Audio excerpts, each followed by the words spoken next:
제가 오늘 설교하기 전에 아주 짧은 시를 한 편 읽어드리겠습니다. 나태주 시인의 풀꽃이라는 시입니다. 한번 잘 들어보십시오. 제가 읽어드리겠습니다. 자세히 보아야 예쁘다. 오래 보아야 사랑스럽다. 너도 그렇다. 라고 이렇게 하는 시입니다. 짧지만 강렬하지 않나요? 자세히 보아야 예쁘답니다. 오래 보아야 사랑스럽다라고 이렇게 이야기하면서 마지막에 뭐라고 해요? 너도 그렇다. 그러니까 당신이 그런 사람입니다. 라고 이야기하고 있는 시라고 할 수 있죠. 그러니까 여러분들은 오늘 나태주 시인에 나오는 풀꽃과 같은 존재들입니다. 내 주변에 있는 사람들도요, 그런 사람들이다라는 것을 인정하고 바라볼 수 있는 그 시선이 너무 중요하다라는 생각을 가지게 되었습니다.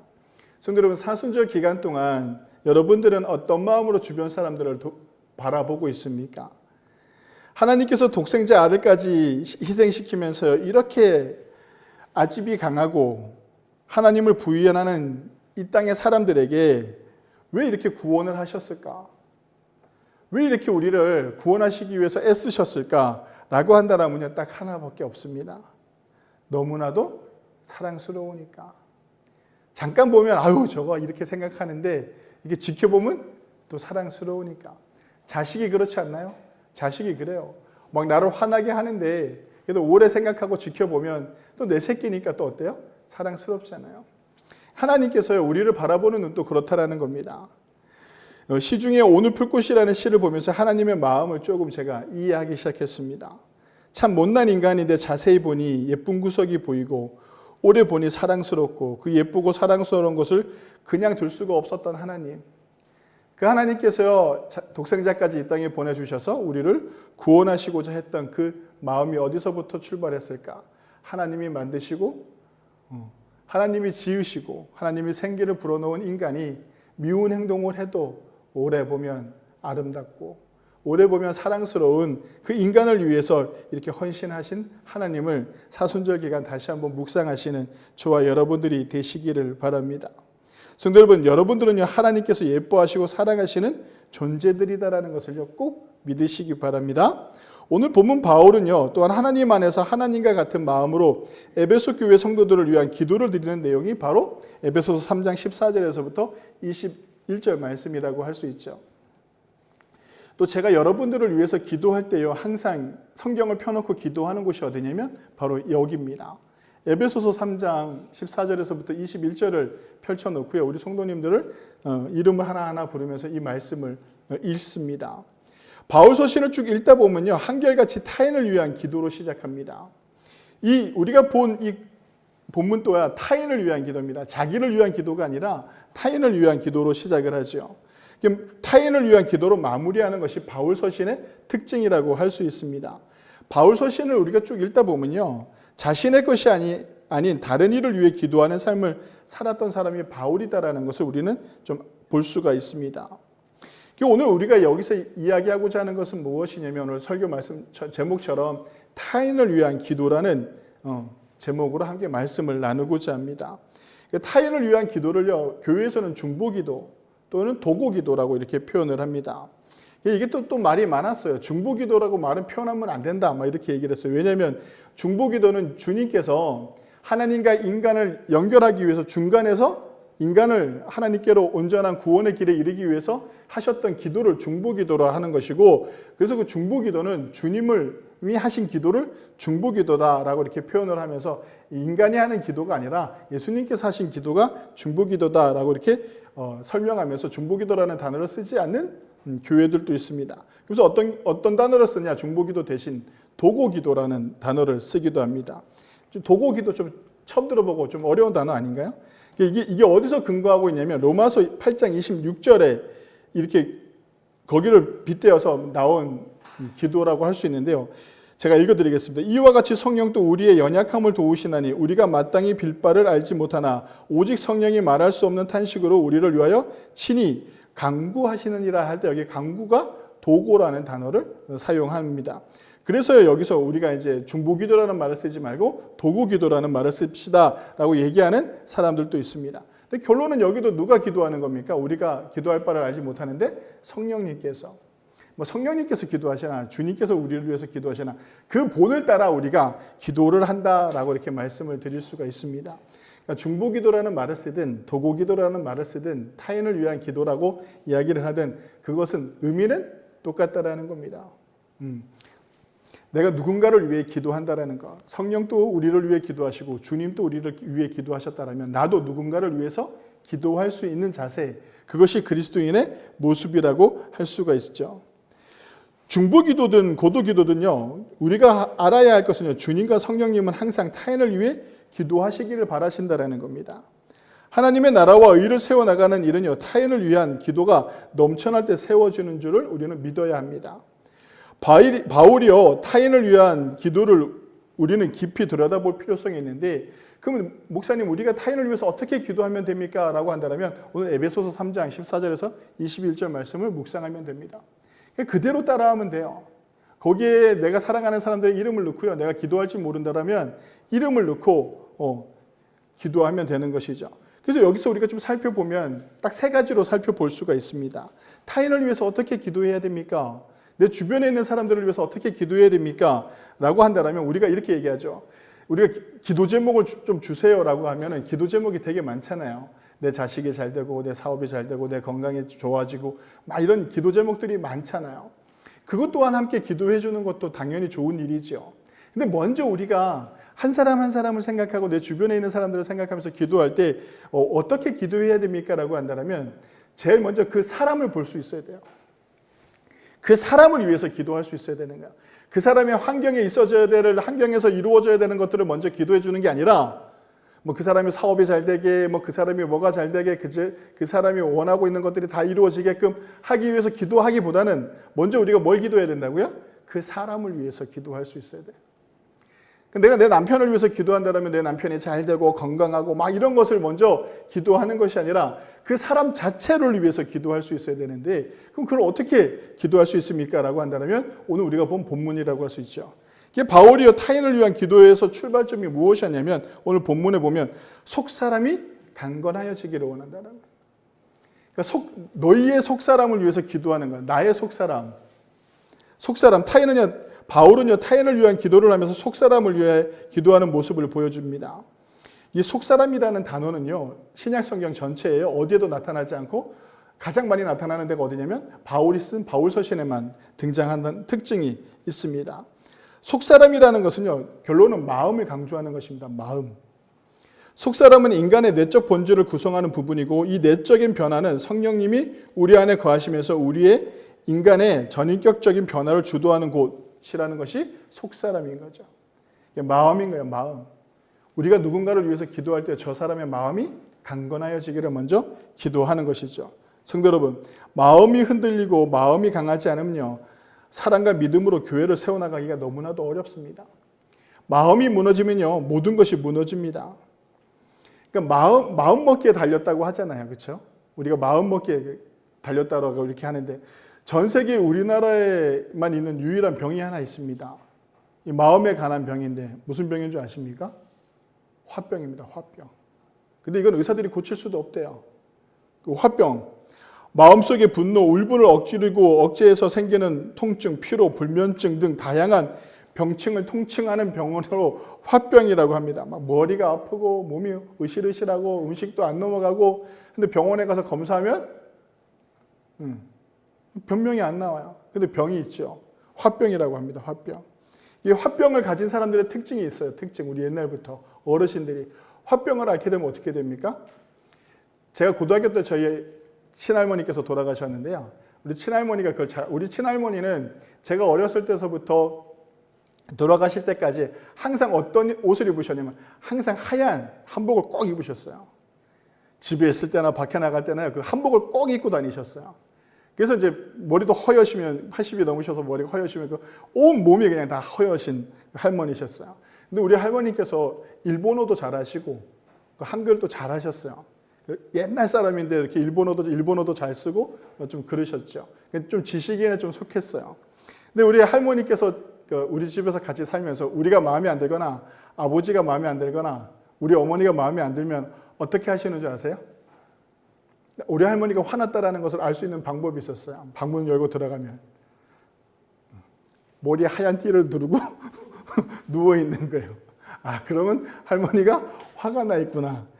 그러면 이제 누구 때문에 화가 났는지 알아볼 수 있는 방법이 있어요. 어떻게 하면 되는 줄 아세요? 다시 5식구인데 우리가 5식구가 할머니까지 6식구가 같이 살았는데 어떻게 하면 한 사람씩 들어가 보면 알아요. 그 방에 할머니 저 왔어요 하고 들어가면 제가 들어가면 할머니가 왔나 막 이렇게 이제 이렇게 얘기하시고 제 동생이 들어가도 누나가 들어가도 이게 근데 이제 며느리가 들어가면 들어주지 마라 이렇게 하는 거죠. 그 어머니 때문에 화가 난 거예요, 그죠? 뭐 때문인지는 모르지만 그 어머니 때문에 화가 나는 거죠. 우리 한국 사람들이 마음에 담아두는 게 많다라고 얘기해요. 마음에 담아두는 게 많다 보니까요, 그 마음 때문에 오는 병들이 너무 많다라는 거죠. 이 화병의 근원이 누군지 알 수 있는 것은 그 원인만 파악하면 되는데 그 화병이라는 것 자체가 마음에서 오는 병이라고 할 수 있습니다. 마음에서 오는 병은 어떤 것을 유발하게 되냐면 마음이 무너지면요, 사단이 파고 들어와요. 파고 들어와서 어떻게 하면 그 파고 들어온 것을 꽈리를 틀죠. 사단이 꽈리를 틀어서 어떻게 하냐면 우리로 하여금요, 정말 쪼잔한 사람이 되게 하고 완악한 사람이 되게 해요. 그리고 어떻게 하냐면 사람을 미워하게 되게 하죠. 용서할 수 없게 된다니까. 꽈리를 틀고 앉아가지고 사람과 사람이 하나 되게 하는 것을요, 방해하는 모습을 볼 수가 있습니다. 그리고 사단이 들어와서 마음이 흔들린 사람들은 어떠냐면 세상을 원망하는 사람들이고 주변을 원망하게 됩니다. 그러면서 어떻게 되냐면 점점 혼자 있게 되고 나약해지는 삶을 살아가게 되죠. 성도 여러분, 우리가 누군가를 위해 기도할 때 제일 먼저 그 사람을 위해서 기도할 때 어떤 기도를 먼저 드려야 되냐면 저 사람의 속사람이 강건하여지기를, 그 마음이 단단하여지기를 기도하시기 바랍니다. 그래야만 어떤 환경에서도 흔들리지 않고 어떤 상황에서도 포기하지 않고 믿음을 지켜나갈 수 있게끔 우리가 먼저 서로를 그렇게 위해서 기도할 수 있는 그런 자세가 우리에게 있어야 된다는 것이죠. 성도 여러분, 제자들의 성령이 임하기 전에는 항상 두려움이 많았습니다. 그리고 그들의 삶은 불안했습니다. 예수님께서 기도하러 가실 때 매일 같이 기도하러 가셨어요. 새벽이든 밤이든 혼자 있는 시간을 특별히 만드셔서요, 기도하러 가셨단 말이죠. 혼자만의 시간을 가지셨어요. 그 시간 동안 가장 많이 기도했던 게 뭘 것 같습니까? 성경에 나오지는 않아요. 성경에 나오진 않는데 유일하게 한번 성경에 예수님이 어떤 기도를 혼자서 했다라는 것이 나오는 게 어떤 기도냐면 예수님이 십자가에 못 박혀 돌아가시기 전에 기도하는 모습이죠. 겟세마네 동산에서 기도하는 거. 그리고 기도하러 가셨다고 하지만 예수님이 어떤 기도를 하셨는지 우리는 전혀 알지를 못해요. 알지를 못하죠. 그런데 우리가 생각해 봅시다. 예수님께서 혼자 따로 기도하러 가실 때 가장 많이 한 기도가 뭘까? 라고 생각해 보면 답은 정해져 있다라고 봐요. 생각해 보세요. 내가 십자가에 못 박혀 죽고 나면 나를 위해서 이 복음을 일을 감당해야 될 사람은 누구들입니까? 제자들이죠. 예수님께서 뭔 기도를 가장 많이 했을까요? 제자들을 위한 기도였을 거예요. 하나님, 저들이 다 흩어질 걸 다 뻔히 알잖아요. 도망갈 것도 다 뻔히 알고. 누구를 가장 위해서 기도 많이 했을까라고 생각하면 베드로도 아니었을 것 같아요. 여러분들이 생각했을 때 예수님께서 12제자를 놓고 기도할 때 누구를 위해서 가장 많이 기도했을까요? 앞으로 일어날 일을 예수님께서는 다 알고 계세요. 누구를 위해서 가장 먼저 가장 기도를 많이 했을 것 같아요? 저는 그렇게 봐요. 가룟 유다. 가룟 유다의 마지막을 아시는 예수님은요, 가룟 유다를 위해서 많이 기도했을 거예요. 그렇지 않나요? 저주하지는 않았을 거 아니에요. 우리가 약하고 부족하고 잘못된 으로 가고 있다라고 해서 외면하는 것이 아니라 좀 더 그것을 위해서, 그 사람들을 위해서 기도할 수 있는 것. 예수님의 제자들을 위해서 그렇게 기도하셨으리라고 저는 믿어요. 그렇기 때문에 예수님이 돌아가시고 난 이후에 제자들이 한 자리에 모여서 그래도 한 자리에 모일 수 있었던 이유는 예수님의 기도 덕분이 아니었을까라는 생각을 하게 되죠. 성도 여러분, 우리의 삶의 가장 큰 벽은 내 마음입니다. 내가 먼저 하나님 앞에서 내 마음을 다 내려놓고 하나님이 나를 강건하게 하여 주기를 먼저 기도하고 그 강건함을 경험한 우리가요, 누군가를 위해서, 내 자식을 위해서 기도할 때도, 내 남편을 위해서 기도할 때도, 내 부모를 위해서 기도할 때도 제일 먼저 기도해야 되는 기도 제목이 뭐다? 그 사람의 속사람이 강건하여지기를 기도할 수 있어야 됩니다. 내가 세상에서의 복음을 이야기하기가 부끄럽고 또한 내가 아직까지 내 인생에 성령이 충만하지 않다라는 증거가 어떤 것이냐면 내가 주변에 있는 것들을 사랑하지 못하고 있다는 겁니다. 내가 주변에 있는 것들을 사랑하지 못하고 용서할 수 없는 이유는요, 내 마음에 성령 충만하지 않기 때문이죠. 내가 그 사람들의 속사람을요, 이해하지 못하고 있는 거고, 내 마음도 지금 어떻게 되어 있다는 상태입니까? 무너져 있다는 거예요. 성도는 우리가 이걸 잘 알아야 돼요. 어느 순간요, 내 주변에 있는 사람들이 확 미워질 때가 있다니까. 나를 상처하게, 나에게 상처를 주고 하면 내가 감당치도 못할 일을 나한테 막 줬을 때 내가요, 확 화가 나고 상처가 된다니까요. 근데 그걸로 계속 꾸준히 가면 되지 않아요. 어떻게 되면 이해하고 용서할 수 있어야 돼요. 그것이 속사람이 강건해지는 모습이라고 할 수가 있습니다. 그럼 내가 그렇지 못해요, 목사님. 나는 그런 지금, 내가 지금 화가 나서 못 참겠어요. 라고 하면요, 하나님 앞에 기도해야 돼요. 하나님, 내 속사람을 강건하게 해달라고. 미워함이 아니라 이해할 수 있는 마음을 나에게 달라고. 그렇게 기도할 수 있어야 돼요. 수용해라, 어떻게 해라, 이런 것들, 그래서 다 필요 없고, 제일 먼저 내가 누군가를 미워하고 있다면 그 사람을 이해할 수 있는 마음을 달라고 기도할 수 있어야 돼요. 이해하면요, 그 미움이 조금씩 사라져요. 이해하려고 하지 않다 보니까 어떻게 돼요? 미움만 쌓이게 되는 거죠. 성도 여러분, 우리가 속사람이 강건해지는 것은 무엇이면 성령님이 우리 안에 내재하기 때문에 그것이 가능한 일이에요. 내 스스로는 할 수가 없어요. 인간 스스로 그걸 어떻게 감당하겠나요? 내가 감당하기 너무 힘든 일인데 그것을 강건하게 하시는 이는 누구냐면 성령님입니다. 사단은요, 육신을 흔들기보다 마음으로 흔들기를 원합니다. 서운함이라는 감정이 내 안에 들어올 때 성도는요, 기도하기를 멈춰서는 안 됩니다. 화가 나고 짜증이 나면 우리는 기도하지 않잖아요. 그죠? 외롭고 슬프고 고통스러울 때는 하나님 앞에 기도하는데, 잘 보세요. 나한테 살면 막 문제가 있고 고통스럽고 어려우면 막 하나님 앞에서 기도를 해요. 근데 누구 때문에 내가 화가 나고 짜증이 나고 신경질이 날 때 기도하나요? 안 해요. 화가 나고 짜증내면 뭐 합니까?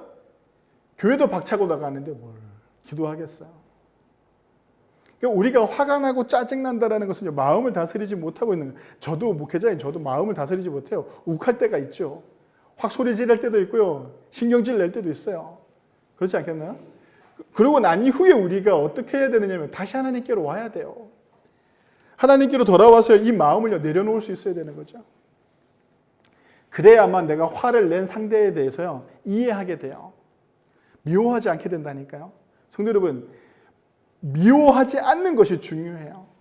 사단은요, 우리로 하여금 뭘 자꾸 요구하냐면 미워하게 되죠. 미워하라는 마음을 주는 거야. 내가 누군가를 미워하고 있다면 내 마음이 지금 약한 상태라는 거예요. 정말 슬프게도 내 마음이 너무 약한 상태라는 거예요. 너무 내 마음이 약하고 있다는 것이죠. 내 마음이 약한 이 마음을 하나님 앞에 내려놓고 기도할 수 있어야 됩니다. 그리고요, 우리가 또 기도할 때 뭐냐면 저 사람의 마음을, 저 사람의 속사람이 강건하여지기를, 함께 기도하는 그런 신앙의 삶을 살아내는 것이 타인을 위한 기도의 출발이라고 할 수 있습니다. 그리고 에베소서를 통해 두 번째로 타인을 위한 기도는 어떤 모습이냐면 그들을 사랑하는 일입니다. 18절에 이렇게 말씀하고 있습니다. 능히 모든 성도와 함께 지식에 넘치는 그리스도의 사랑을 알고 라고 이렇게 말씀하고 있죠. 이걸 원어대로 그대로 해석하면요, 이렇게 표현할 수 있습니다. 제가 읽어드리겠습니다. 지식을 초월한 그리스도의 사랑을 알아 라고 이렇게 표현하는 거죠. 그러니까 성도가 함께 지식에 넘치는 것이 아니라 어떤 거냐면 지식을 초월한, 내가 생각하고 내가 이성적으로 판단하고 내가 생각하는 모든 것들을 뛰어넘는 것, 뛰어넘는 사랑을 보여주는 것, 그것이 진정한 사랑이다라고 이렇게 말하고 있는 거죠. 그러니까 우리가 속사람을 위해서 기도하고 저 사람들을 사랑할 수 있게끔 해달라고 기도하는 것, 그것이 타인을 위한 기도라고 할 수가 있습니다. 그러면서 19절에 뭐라고 나와 있냐면 그 넓이와 깊이와 높이와 깊이가 어떠함을 알고 라고 이렇게 말씀하고 있죠. 그 사랑의 넓이와 길이와 높이와 깊이를 이야기하는 것입니다. 사도 바울이요, 그리스도의 사랑을 강조하는 이유는 단 하나입니다. 자기 자신이요, 그 예수 그리스도의 사랑을 깨달았기 때문인 거죠.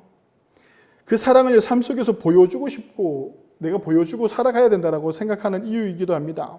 성도 여러분, 그리스도의 사랑을 어느 정도까지 느끼고 있습니까? 경험해 보셨습니까? 나는 예수님의 사랑을 경험해 보셨습니까? 아니면 나는 예수님의 사랑을 달라고만 투정 부리는 어린아이와 같이 그렇게 신앙생활을 하고 있지는 않는지 한번 우리의 신앙을 돌아보시기 바랍니다. 그러니까 사랑은 우리가 예수님께서 우리에게 보여주신 사랑은요, 이성적으로, 지식적으로, 상식적으로 이해가 가지 않는 사랑이에요. 그러니까 그때 고대 사회의 사람들에게 신은 어떤 존재입니까? 전지전능한 존재잖아요. 그죠? 인간을 부리고 인간이 뭐든지 항상 갖다 바쳐야 될만 하는 신이었단 말이죠. 그래서 어떤 신들은 인간을 죽여서까지 제사를 지내게끔 했단 말이죠. 근데 예수님이 자신이 하나님의 아들이라고 해요. 자신이 하나님의 아들이라고 하면 어떻게 됩니까? 사람들로 하여금 뭔가를 받아야 되잖아요. 영광을 받고 막 사람들이 나를 섬기고 막 이래야 되는데 예수님은 다 반대로 하셨단 말이죠. 자기가 하나님의 아들이라고 하면서 어떻게 하냐면 제자들의 발을 씻겨준단 말이죠. 섬겨요. 그리고 제사를 지내야 되는데 마지막에 제사를 지내는 제물을 어떻게 하냐면 다른 곳에서 제물을 드리라라고 하는 것이 아니라 자기 자신이 뭐가 됩니까? 제물이 돼요. 화목 제물이 되어서 십자가에 못 박혀 돌아가신단 말이죠. 그때 당시 사람들에게는 이게 이해가 되지 않아요. 지금은 우리는 이걸 하도 많이 들으니까 이해가 되지만 그때 당시 사람들은요, 이걸 이해할 수가 없어요. 왜 그래야 되는가? 어떻게 그게 신이야? 라고 이야기한단 말이죠. 그러니까 예수님께서 우리에게 보여주신 것은 뭐냐면 다른 타인을 위해서요, 어떤 모습이었냐면 그들의 사랑을 위해서 기도하고 그들에게 사랑을 몸소 어떻게 했다라는 겁니까? 보여줬다라는 겁니다. 성도 여러분, 기도하지 않는 사람은요, 실천하지 않고 행동하지 않고 결단하지 않고 다짐하지 않는 사람들입니다. 기도를 하게 되면 실천하게 되어 있습니다. 하나님과 대화가 깊어지고 기도하는 사람들은요, 내가 무엇을 해야 되는지 아는 사람들입니다. 성도 여러분, 기도하시기 바랍니다. 기도 외에는요, 어떠한 사랑의 능력도 나타나지 않습니다. 성도 여러분, 우리의 기도로요, 나와 내가 기도하는 모든 이들에게요, 예수 그리스도의 사랑을 알게 되고 그 성령이 내재하고 있는 성령으로 말미암아 그 사람들이 사랑을 깨닫고 사랑을 전파할 수 있는 그런 삶을 살아가기를 우리가 먼저 기도할 수 있어야 됩니다. 속사람의 강건함으로 그리스도의 사랑을 알아 세상 속에서 그리스도의 사랑을 전하며 사는 그리스도인으로 살아가게 되는 것이죠. 성도 여러분, 우리가 기도할 때 속사람이 강해지고 저 사람이 하나님의 사랑을 알게 되고 그 사랑을 전하는 그런 사람이 되게 해달라고 기도할 때 우리는요, 화목해질 수가 있어요. 교회가, 지금 한국 교회가 많이 욕을 먹고 있는 이유가 뭐냐면 이걸 하고 있지 않기 때문이에요. 한국 교회가 정치적으로 자든 우든, 자를 지지하는 목사든 우를 지지하는 목사든 어떻게 해요? 서로 비난한단 말이죠. 비난하는 거는요, 기독교적이지 않아요. 이해하는 거예요.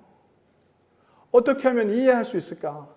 어떻게 하면 상대편에 있는 저 사람들을 이해할 수 있을까라고 말할 수 있어야 돼요. 옳고 그름의 문제가 아니에요. 기독교는 옳고 그름의 문제가 아니라니까요. 이해와 용서와 사랑의 문제인 거죠. 그러니까 기도는요, 실천하는 것입니다. 기도한다라는 것은요, 행동한다라는 것이죠. 또한 기도한다라는 것은요, 다짐하는 것입니다. 어떻게? 내가 예수님의 사랑을 받은 대로 돌려주겠다라는. 그러니까 우리가 타인을 위해 기도할 때요, 어떤 기도를 드려야 되냐면 저 사람이 하나님의 사랑을 깨닫게 해달라고. 그럼 내가 그 사랑을 깨닫지 못했다면 이제부터 나를 위해서도 기도할 때 어떻게 기도해야 합니까? 하나님, 내가 하나님의 사랑을 깨닫게 해달라고. 내가 그 하나님의 사랑을 깨닫고 내가 그 사랑을 깨닫는 내가 내 삶 속에서 그 사랑을 실천하면서 살겠습니다라는 그런 다짐을 해내는 그런 신앙인의 모습. 그것이요, 하나님께서 우리에게 바라는 모습이라고 할 수 있습니다. 또한 타인을 위한 기도, 속사람의 강건함을 위해서 기도하고 또한 그 사람의 속에 있는 그 사랑이 넘쳐나기를 기도하는 것, 그것이 우리가 타인을 위해 기도하는 모습이라고 할 수가 있습니다. 성도 여러분, 내 주변에 그리스도의 사랑을 알아 그리스도의 구원에 동참되어질 사람들이 있다면요, 우리는 기도하는 일로 끝나는 것이 아니라 그 자리에 우리가 한 손에 복음을 들고 한 손에 사랑을 들고 나아가는 자리로 만들어가는 것입니다. 그렇게 우리가 타인을 위해서 기도하는 이 두 가지만 잘 지켜낸다면 어떤 일이 있느냐면 오늘 성경에 이렇게 말씀하고 있죠. 넘치도록 주시는 은혜가 가득하다라는 겁니다. 20절입니다. 20절을 다 같이 한번 읽어봅시다. 20절입니다. 시작.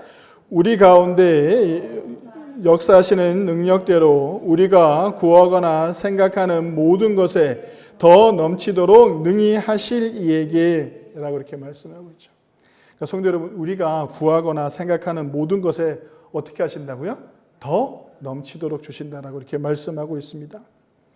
우리가 구하는 것이나 생각하는 것보다 더 넘치도록 능히 주시는 놀라운 은혜를 경험하게 된다고 성경은 분명히 말씀하고 있습니다. 어떤 사람들이?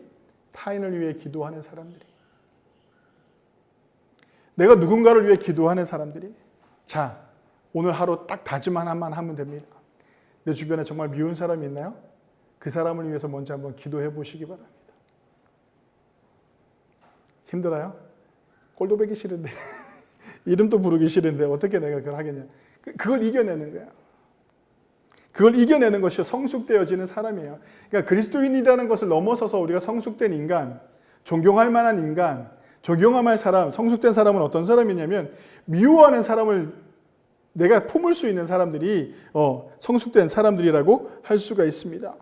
성도 여러분, 20절 속 사람이 강건해져서 우리가 그 사람이 사랑을 실천하게 되면 우리가 기도하는 모든 것들이 더 넘치도록 주시는 하나님의 은혜를 경험하게 된다라고 성경은 분명히 말씀하고 있습니다. 성도 여러분, 우리의 인생이, 우리의 공동체가, 내 가정이, 내 지경이요 그냥 이대로 끝나지 않다라는 겁니다. 성도 여러분, 내 자녀가 혹시 잘 못 되고 있나요? 내 자녀가 일이 잘 풀리지 않나요? 기도하시기 바랍니다. 아멘들 안 하시죠? 기도해 보시기 바랍니다. 그럼 그곳에 하나님이 더 넘치도록 주시는 은혜가 있게 된다니까요. 속사람이 강건해지기를 위해서 기도하고요. 그 아이가요, 그리스도의 사랑을 알게끔 하기 위해서 기도하는 그런 자리를 만들어 보세요. 매일같이 그 자식들을 위해서 기도할 때 그곳에요, 나중 되면 어떤 일이 벌어지면 하나님께서요, 그곳에 더 넘치도록 하시는 은혜를 경험하게 된다는 것입니다. 정말 부끄러운 얘기인데요. 설교를 마치기 전에. 그 예가 접니다. 저희 어머니가요, 기도하는 어머니셨어요. 교회를 못 다니게, 가정에서 교회를 못 다니게 하는데도 어떻게든 기도하러 교회 가셨던 분이죠. 모든 성도님들이 다 하셨어요. 우리 어머님이 항상 앉는 자리는 딱 정해져 있어요. 어떤 예배든, 어떤 모임이든 항상 가서 앉는 자리가 정해져 있었어요. 그 자리를 이렇게 보면 항상 저희 어머니가 계셨죠. 항상 눈물 흘리면서 기도하셨어요. 수요 예배 때도 기도하면 눈물 흘리면서 기도하시고, 이렇게 기도를 많이 하셨어요. 왜 그렇게 기도를 하셨을까라고 생각해 보면 다른 거 없어요. 자식을 위해서 기도한 거예요. 어떻게? 나처럼 살지 않기를. 내가 느끼는 하나님을 더 많이 느끼기를 그렇게 기도하셨던 것 같아요. 저희 어머니가 돌아가시기 전에요. 제가 직장 생활을 하고 있을 때였는데 그러니까 병으로 막 힘들어하고 돌아가시기 전이었어요. 정말 일주일 전이었던 것 같아요. 그때 제가 처음으로 어머니한테 가서 얘기했어요. 무릎에 앉아가지고 얘기했는데 뭐라고 했냐. 어머니, 제가 신학을 공부하려고 합니다. 그랬더니 우리 어머니가 막 우는 거예요. 그래서 저희 어머니가 저한테 뭐라고 말씀하셨냐면 내 평생의 기도 제목이었다고. 네가 목회하기를. 항상 어긋나갈 수 있고 어긋나갈 수 있었고 충분히 어긋나갈 수 있는 삶을 살았는데도 다시 돌아오게 하고 다시 돌아오게 하셔서 지금 이 자리에 서게 하신 이유가 다른 거 없어요. 제가 생각하기엔 어머니의 기도밖에 없었다는 거죠. 성도 여러분, 자식들이 엇나갈 수 있다니까요. 내가 어떻게 할 수 없어요. 사고도 칠 수 있고요. 엇나갈 수도 있어요. 내가 어떻게 할 수 없는데요. 우리가 할 수 있는 건 딱 하나밖에 없어요. 무엇? 기도하는 거예요. 어떻게? 저 아이가 속사람이 강해지기를. 저 아이가 하나님의 사랑을 깨닫게 되기를. 그러면요, 어느 순간에 돌아오게 돼요. 하나님이 부르시면 어느 순간에 돌아와서요, 하나님이 보시기에 넘치도록 주시는 그 은혜를 누리고 살아가는 삶을 살게 된다는 것을 꼭 기억하시기 바랍니다. 그게 자식뿐만 아니라 내 주변에 있는 누구라도 이만큼요, 타인을 위한 기도가 힘이 있다는 겁니다. 성도 여러분, 저를 보시기 바랍니다. 저를 위해서 기도하시나요? 대답들이 없으세요. 저를 위해서 기도해 주세요. 왜? 여러분들이 그 기도해 주셨을 때 하나님께서 넘치도록 주시는 은혜를 저도 경험하고 싶어요. 그리고 또 지금까지 경험해 오고 있어요, 여러분들. 단 한 분이라도 나를 위해서 기도하고 있다는 것을 느낄 수 있다니까요. 아, 누군가가 나를 위해서 이렇게 기도해 주고 있구나. 그러니까 내가 이런 하나님의 사랑을 받고 이런 놀라운 은혜를 경험하고 있구나 라는 것을 고백하게 되는 것이죠. 제가 여러분들을 위해서 항상 기도하고 있어요. 여러분들 그 은혜를 경험하고 있나요? 아마 뜻하지 않는 일들이 자꾸 이루어지거나 변화되어지고 가고 있다면요, 생각하세요. 내가 잘난 것이 아니라 어떻다? 누군가가 나를 위해 기도하고 있다라는 거예요. 여러분들을 위해 기도하고 있는 사람들이 많아지면 많아질수록 차고 넘치는 은혜가 더 많아진다는 거예요. 꼭 기억하시고 우리 성도님들은 서로 함께 타인을 위해 기도하는 우리 성도님들이 되셔서 여러분들의 삶이 하나님께서 주신 은혜가 더 넘치는 그런 놀라운 삶이 되셔서 우리 교회가 은혜가 넘치는 그런 교회가 되기를 간절히 축원합니다. 성도 여러분, 나는 누구를 위해 기도하고 있는가? 나는 진정으로 타인을 위해, 내 자식을 위해, 내 자녀를 위해, 내 부모를 위해, 내 형제 자매를 위해, 내 남편과 아내를 위해 진정으로 기도하고 있었는가? 다시 한번 돌아보시고 이 사순절 타인을 위해 기도하는 삶을 살아내시는 징산제일교회 성도님들이 되시길 주님의 이름으로 간절히 축원합니다. 기도하시겠습니다. 주님